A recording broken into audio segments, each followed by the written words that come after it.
Hey guys, and welcome to an aluminum box. Yep, this is an aluminum box for one reason.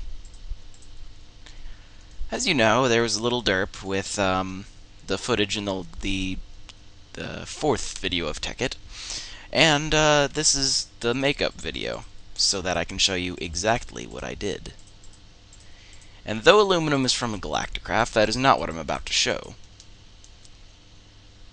Welcome to Applied Energistics, where I have the most messy mod review you will ever see. So, let's jump right in. Um, I made an ME system in that's pretty much what I did, and I have a couple of the advanced things here, but most of just the basic stuff, and that's what's important here. So, uh, I'm just gonna jump right in right here with the controller.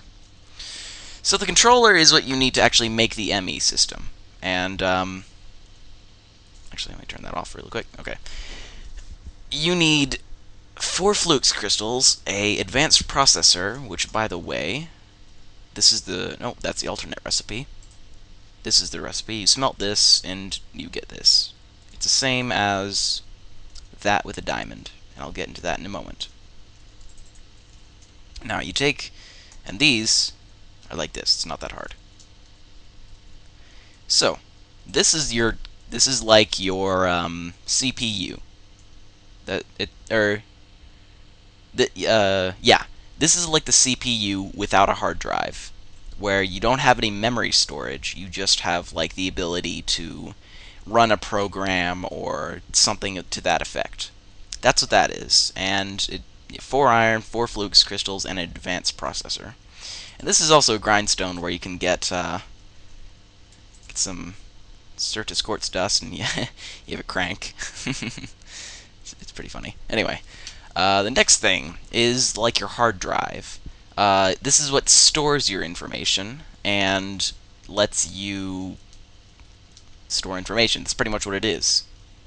And it takes 2 of the gold processors, which is the same as that except with gold, 4 iron, and 2 glass, and with a chest in the middle, because obviously you have to store stuff.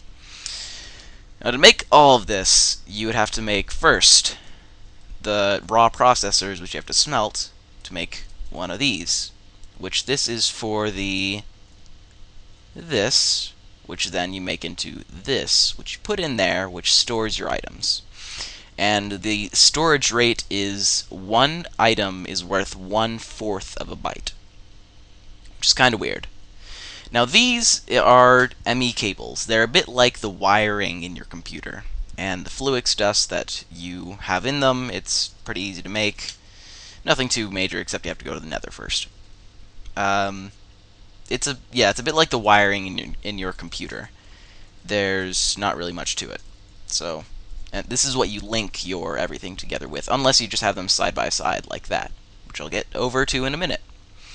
Now, the last thing is the access terminal, which takes an ME cable, 4 iron, 3 glass, and in a conversion matrix, sorry, and that's the recipe there. So, this is your monitor. That's all it is. It's pretty much your monitor, your mouse, and your keyboard, all at the same time. And that's all of the basic things if you wanted to make the most simple ME system you wanted to.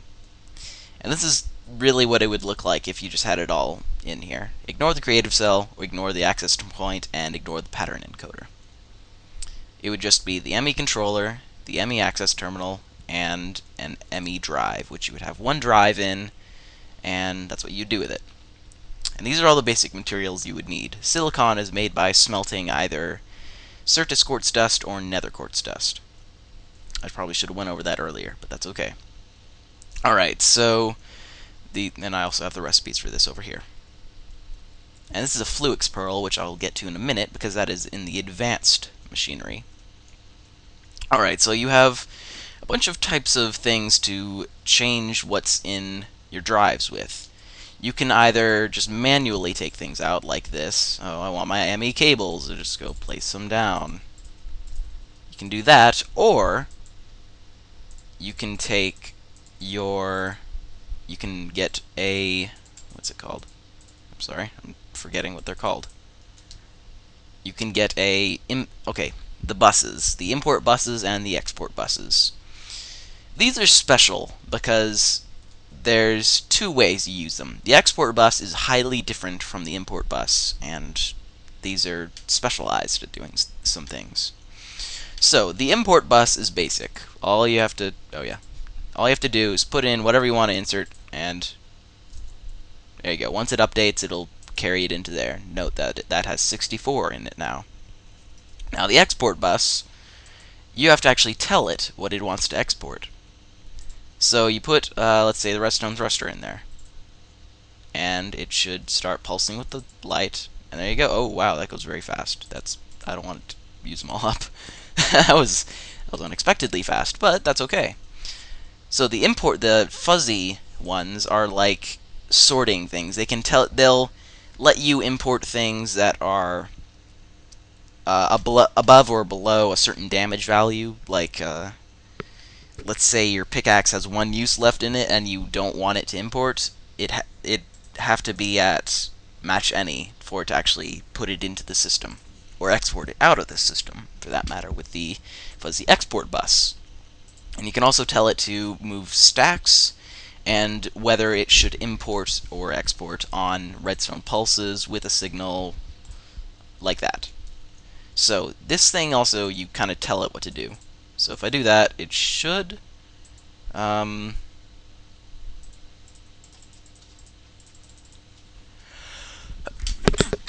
excuse me. Okay. Maybe I've got this wrong. Let me get a lever real quick. I thought I had this set up correctly. Yeah, that's an import wait. Import. Yeah, I didn't think that through. Yeah. I'm stupid. Alright, let's say I want to import these things. All I have to do is put this in there, and it will tell it what to do again, and it uses them up and puts them back into the system, which I have two with me, so I can put that in there, and that. So this is just the kind of the same thing. You tell it what to do. Let's say I wanted to export this and this. It will export it in order. That's the specialty of this stuff. And I can leave that running, because that's the base thing. Alright, next to it, slightly more, this is for automation stuff. And you could automatically take things out of furnaces and chests and ender chests. Maybe not that, but anyway, that's that. So, now we're on to one of the more advanced things. This is a MAC, the ME Assembler Containment thing, or no, Molecular Assembly, whatever, CPU, something like that. Anyway, what it does is it lets you take what's in your drives, which I have one drive that has things in it. That's right here. Cobblestone. Let's say I don't want cobblestone anymore. I want to compress that cobblestone into compressed cobblestone, but I don't really want to do it myself. I just want something to do it for me. I don't really care about how long it takes to do it. So what I would do is I just click craft, and however much I want to do. Let's say I want like a bunch. That's a lot, but it'll start doing it at a 1/5 tick, or like 1/5 per tick. I didn't understand the rate in the wiki. It was very strangely put. But this will automatically craft anything. And because of that, it had the crafting block, or craft, right there. So this is an automatic thing, just for your automation. This also, you can have pipes coming out of it, like buildcraft pipes. And then you can pump the items out that way. You don't have to put it back in the ME system instantly. And you don't have to have the... No, I think you do have to have the ME system to actually put items in it, though. So, that's the next most complex thing. However, the most complex things I won't get into this video, but they're pretty friggin' crazy. So, if you ever wanted to have the energy to actually run all these things, you would need an energy cell, but that's optional. The ME systems will accept RF, they'll accept EU from RF is from thermal expansion, EU is from industrial craft, MJ from buildcraft. It'll accept all of those. So this is the base thing, though. What you would make to hold your energy like for a maximum amount. Let's say I wanted... I guess that didn't work. One moment, let me get a full one. Alright, there we go. Let's say I wanted this to have more than 10,000 cap. If I put one of those down, it adds another 200,000. Or it's supposed to add another 200,000. Not 200,000, but 200. Right? I don't know how much it adds. It's kind of confusing. I'd have to math that out, but I'm too lazy to. Anyway, make it with 4 fluix crystals, 4 iron, and a piece of glass in the middle. And you just get a pretty good energy cell. It'll last you a while. These are used for something very, very expensive, besides the fact that it makes the wireless system. As I said over there, there's the Fluix Pearl, which is Ender Pearl with 4 Fluix crystals and 4 Fluix dust. This is for the wireless access terminal, which you may have seen that was in my inventory every time I opened it up. So what this does, before I go into crafting, how to craft it, you can just access your linked terminal. And how you link it, you just put this in here, right there, links it, and there you go. Got it linked. So what you do is to first make this, you need to have a wireless transceiver, I think? No, wireless receiver, sorry. And a access terminal, and also an energy cell. This is like your iPad or your Kindle or your phone. It accepts it's like Wi-Fi. Yeah, that's really the best way to explain it. Make it with 3 iron, flux, like that. And this is energy cell. You get this, and I already showed you how to do that. But there's no point in having a wireless access terminal without Wi-Fi.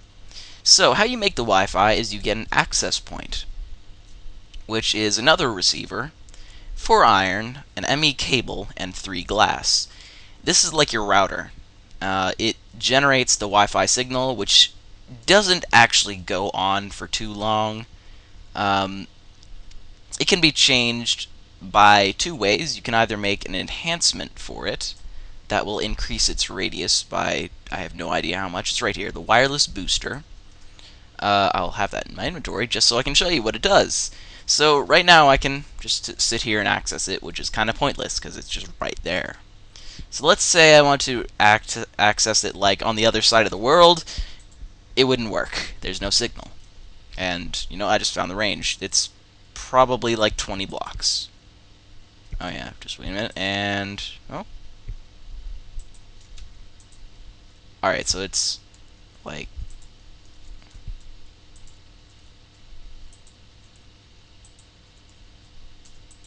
okay, yeah, it's right here. This is the edge. So it goes 1, 2, 3, 4, 5, 6, 7, 8, 9, 10, 11, 12, 13, 14, 15, 16, 17 blocks out without the booster. And I have that line there just to see if this does any difference. So we'll put the booster in there, and this is where it doesn't accept it, so I can still reach it, and... oh. Huh?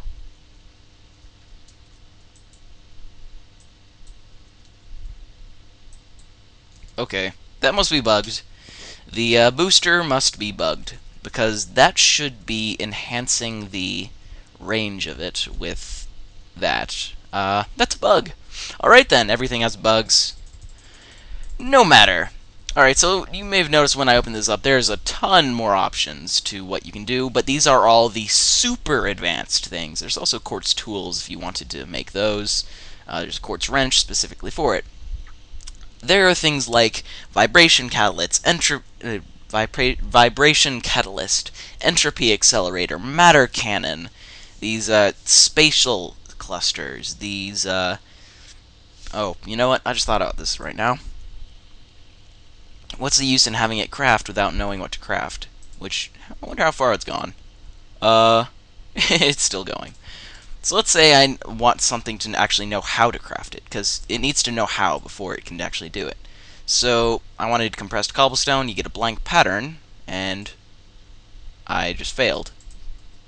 But that's how you make it, so that's kind of a good chance to do that. So I want it to make a furnace, let's say, this time. I encode it, encoded pattern, clear that, put it in here, and you'll have what you can craft. And let's say I want to craft this, but oh, I can't craft it. Oh well, that's alright. Oh, you know what? I can, though. Darn, I almost crafted one. But that's kind of the point of that. Anyway, there's spatial storage, which is what these are for. You need to have a huge amount of energy to actually be able to go and store a piece of space. Yeah. You can make a disappearing door. Except the door, depending on how big it is, might take like 10 billion AE, which is the energy units right here, to actually just make it reappear and then disappear. But what's cool is you can store an item in that space, because it's dependent upon the block and not anything else. However, it only works with one per controller. Anyway, that doesn't matter. It's really advanced, and this is just the basics. There's also the crafting terminal, which is if you want to be crafting at the same time. So put one of these down, I'll wait for it to reboot, and now I can just craft whatever I want in here. Let's say, oh, I guess you know what, there's some stuff in here I can take in here. There we go. Alright. So then we just keep crafting terminal. I don't want that. I don't want that. I actually want this. Yeah, you can just take it out of there. Works with NEI if you want to. Oh, 1 minute. So if I want stone. Oh, I guess I don't have it set up to be that way. Anyway, it sorts it, or it'll craft it with NEI, and you can just shift left click the recipe into the thing, and it'll just keep autofilling until you run out of materials. And then, but there's a clear button in there. I don't know if you saw it right there. Alright, so this is the Applied Energistics Basic Electricity. This is as basic as it'll get. It is highly useful, though, because you can be trapped in a little box and still be able to access your games with your Wi-Fi terminal. Yeah. If you enjoyed the watching, go ahead and leave a like. It would be much appreciated. Yeah, this is what I did in the video. I made a crafting terminal, I made an access terminal, I made a drive with a couple drives in it, maybe one. I made an ME controller, and I made a bunch of ME cables so I could link it up into the top of the house with the basement of the house where I have the engine room, or machinery room. So that's what I did in there. This was a bit to make up for it because I did lose the footage. Anyway, if you want to download this mod, I will leave a link in the description. And on a side note, this is also available in the Tech It pack, which would explain why there's so many items here. Anyway, thank you all for watching. I bid you all farewell.